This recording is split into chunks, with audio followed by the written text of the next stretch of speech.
তো সকালবেলা ব্রেকফাস্ট বানাতে বানাতেই রাস্তার মধ্যে শুনছিলাম অনেক হাসাহাসি হচ্ছিল, সবাই চেঁচামেচি করছিল, কারণ এই দুদিনের বৃষ্টিতে কই মাছ জল থেকে বেরিয়ে রাস্তায় এসে পড়েছে।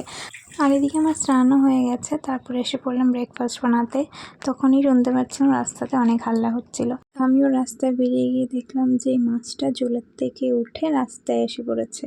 আর এর দুদিন আগে কিন্তু দ্বাদশীতে আমাদের গোপুকে ভোগ লাগানো হয়েছিল, সেটাই তোমাদেরকে দর্শন করিয়ে দিলাম। আর গোপুর সাথে গুরুদেবকেও ভোগ লাগানো হয়েছিল। তো সবাই তো রান্না করে ভোগ লাগাতে পারে না, তো দিদা আসলে, দিদা মানে বড় কাকিমণির মা, উনি আসলে গোপুকে ভোগ লাগানো হয় মাঝে মধ্যে।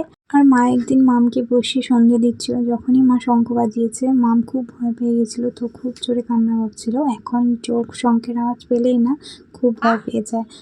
পাপা পাপা পাপা পাপা দাদা বলে তো মামা, দাদা।